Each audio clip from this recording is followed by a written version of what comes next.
Welcome to Let the Quran Speak. I'm Safiyyah, your host.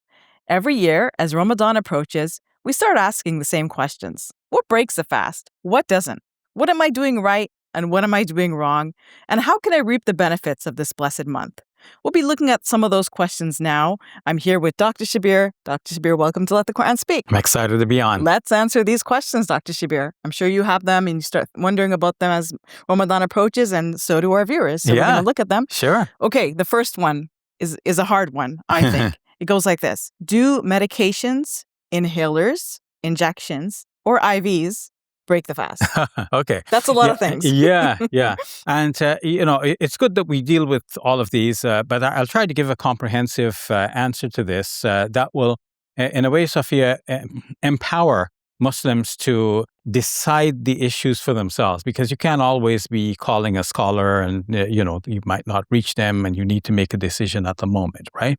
So it's good to start with the basics and understand, where do rulings come from. So our first and foremost stop is the Quran, okay? We won't need to know what God said in His glorious book. So as we know from the Quran, Surah 2, verse 183 and all the way to 187, there are instructions about fasting. Now, in verse number 187, it says, وَكُلُوا وَاشْرَبُوا حَتَّى يَتَبَيَّنَ لَكُمُ الْخَيْطُ الْأَبْيَضُ مِنَ الْخَيْطِ الْأَسْوَدِ مِنَ الْفَجْرِ. And eat and drink until the white thread of dawn becomes distinct from the black thread. It just simply says white thread and black thread, but we add of dawn because this is how it's commonly interpreted. Basically, one can know today from the prayer charts that are commonly published, okay, this is the time to start your fast. And different prayer charts will give different timings, but pick the one that you trust from the mosque or the Islamic organization that you rely on. Okay, that's your starting time. Now, we know from this verse that eating and drinking is what you can do during the night. And then it says, ثُمَّ أَتِمُّ الصِّيَامَ إِلَى اللَّيْلِ.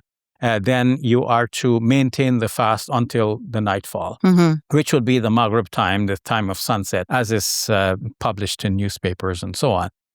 So that's easy. But to answer the question about all of these injections and medicines and so on, we're starting with this basic that what breaks the fast is eating and drinking. Yes. So that's where God has That's left all it. the Quran says, Yeah, eating and drinking. Exactly. Okay.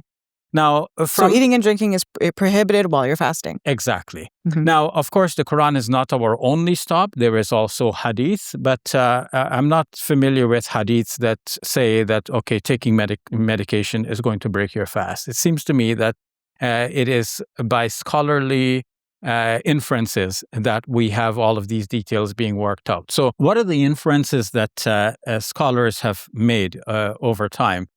See, they wanted to have definite cutoffs to say, okay, this breaks the fast and this doesn't break the fast. They didn't want to have a gray area in between to say, okay, this is ideal as a fast, but this is not ideal, but it's still acceptable. Now, I wish they had done it that way, but they wanted to be very precise. So they started to think, okay, if anything goes down the throat into the stomach, then this breaks the fast. So then, Saf, that will lead to the question of intravenous nutrition. Yes. So if you get nutrition intravenously, does that break the fast? Now, it doesn't go through the mouth and it doesn't go into the stomach directly. It's getting into the bloodstream. You're still getting nutrition.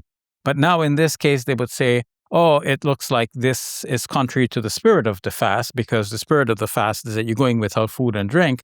And here you're getting your food and drinking by a different method anyway, right? So some will say, well, this breaks the fast because you're getting what you're supposed to be abstaining from by different means.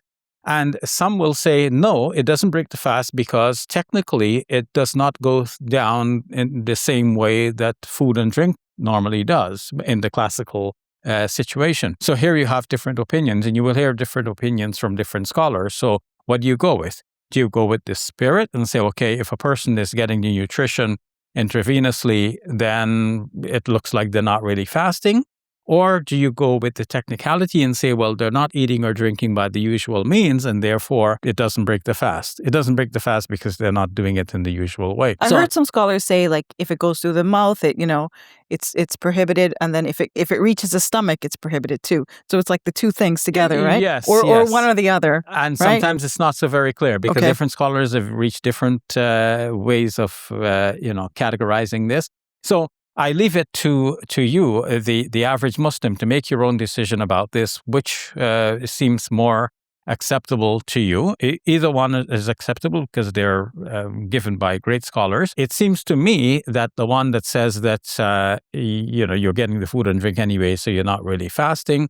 This one is more on the point, but at the same time, I should add that if you are perhaps lying on a hospital bed and you're getting this intravenous support, well, you are a sick person, right? And the Quran already made an allowance for that in the 184th verse of Surah Al-Baqarah, the second chapter of the Quran, by saying, Man kana minkum maridan aw ala safarin fa'idatun min ayamin ukhar. So whoever is ill or on a journey should fast an equal number of other days. So rather than bother with the idea that you're fasting at the moment, better to consider that you'll fast after you're well and you fast an equal number of other days. So what I'm getting from you, Dr. Shabir, is that, okay, there's this verse that says, don't eat or drink at this certain time, or eat and drink only in this period, right? But then scholars have tried to extrapolate from that and determine, what does that mean? What does eat and drink mean? And then they've looked at things like injections and IV, and they've come up with different understandings of what we should do in that circumstance, right? Yeah. We are getting their educated guesses when we're asking these questions. Exactly, right? exactly. And the educated guesses of, I guess, scholars of the past. Right? That's right. And basically they're educated guesses about like what's in the mind of God. Like what does God really mean by all of this? Mm-hmm. So God only said, don't eat or drink, yes. But we are going to extrapolate from that and think that God means that we should not even take medicine by mouth. Okay, now taking medicine by injections, most scholars will say that this is allowable. Okay. Because it's 2 degrees removed from the basic. The basic is that we're not going to eat or drink. So taking taking something intravenously, this is 1 step removed. And taking medicine, that's another step removed because it's not food or drink. It is something else. But we can think more broadly about, what if somebody is taking a pill that just goes under the tongue? So you're not eating or drinking anything. Classically, scholars have said you could actually put something in your mouth and that's not really break the fast because, as you mentioned, some will say if it goes down the throat, some will say if it goes into the stomach. In this case, it's neither throat nor stomach. It's just under the tongue. It gets dissolved right there, and they will say generally it does not break the fast. What about inhalers? So inhalers, they will say generally does not break the fast because this has nothing to do with this lungs. It has to not to do with the stomach. It has to do with the lungs, and it's not really eating or drinking. What about vaporizers? Well, they will say, the vaporizers will involve water and maybe some saline solution of some sort, and typically some of that will get absorbed into the system. But this is like really going into the finer points and nitty-gritty. Again, we will say if somebody is ill, they need to take a day off and fast later when they are better, then that may be the better option. But if somebody, this is their regular situation and they want to fast, like why should we prevent people from fasting by going to these inferences, to all of these details? The simple thing we should be asking, did you eat? Did you drink? If the answer to that is no, then why do we want to make it more complicated and say, okay, because you've had the vaporizer, therefore you cannot fast. So then we're depriving Muslims from this spiritual experience and we're making them feel trapped. Like it's one thing to feel that you are boxed in because you have so many restrictions. You can't do this and you can't do that. Now, it's another thing when the Muslim wants to worship, wants to please Allah, wants to have this closeness to God, and we're saying, no, you cannot do it because of this we made this inference that this is like that. And then it causes a lot of stress in a person, like just figuring out what the rules are. Can I do this? Can I do that? And someone might refrain from doing a certain thing just because they're fearful, Yes. They might say, okay, I'm really sick, but I'm not going to take this medication because I really want to fast, Yes. Of course, the Muslim scholars will say, for every person, there is a particular rule. And to give you an example of that stuff, they will say, okay, so one is traveling, and it's easy to travel nowadays. So, do we need to really bother to fast? And the Quran already said fast an equal number of other days.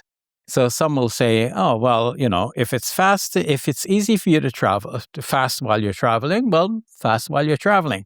But if it's difficult, better to delay for another time. But you might be surprised to find that there are classical scholars who have said, no, you're fasting on the day when you're traveling. That does not count at all, because the Quran is very specific, fast an equal number of other days. So taking it literally, your obligation is to fast the equal number of other days, not to fast on the day when you're traveling. So if you fasted on the day when you're traveling, that does not relieve you of the obligation. You see how complicated people can make things. Rather than leave it for people to understand the Word of God and to apply it in their lives. The Quran is in classical Arabic, and Arabic is a language that is still alive today. One who did not grow up in an Arabic environment can still learn classical Arabic by, studying with a sheikh or, going to Arabic classes and so on. So one can understand the Quran directly. To be sure, there are things in the Quran which are a little bit obscure. They're called mutashabihat. We need to consult scholarship on those issues. But most of the things can be understood. So when the Quran is saying, وَكُلُوا وَاشْرَبُوا, eat and drink, that means during the night. And then ثُمَّ أَتِمُّوا الصِّيَامَ إِلَى اللَّيْلِ, and then abstain until the nightfall. This is very simple. Eat and drink during the night, abstain from eating and drinking during the day. Like, why do you want to make it more complicated than this? And then it creates an added layer, like you have to go to the scholar to get the answer, right? Exactly. You can't really, make the judgment for yourself. Yes. It also creates a kind of civilization in which people have the idea that everything, like, all the dots have been dotted and all the the T's have been crossed. And we just have to find out where the crosses and the dots are. Yes. And so the religion has become like something complicated, and Muslims feel disempowered. They cannot really have the autonomy to worship as they would like. They have to always go through the scholarship. So I don't mean to demean the scholarship. I feel honored if people ask me a question. I feel like, okay, I have something to offer here, right? People depend on me for something. Well, we are answering a question of many viewers. Exactly. Right, but I would rather that Muslims feel empowered to practice their religion than to always feel that they have to depend on the scholar for every little thing. All right. So short answer, we've got the general principle, and we should make our own judgment on how to act. Exactly. All right. Thank you for that, Dr. Shabir. You're welcome. Assalamu alaikum. This is Muslim Media Hub. There's so much that happens in this building. This is where we produce the television show called Let the Quran Speak. And there are podcasts, shows, and documentaries in progress. As you can see, this building is very essential for the good work that we're doing. This is why we purchased it for $2 million. We've already paid off about a third of this building. And we have another $84,000 to pay this year. We're looking for 84 kind souls to give $1,000 each. Can you be one of those people?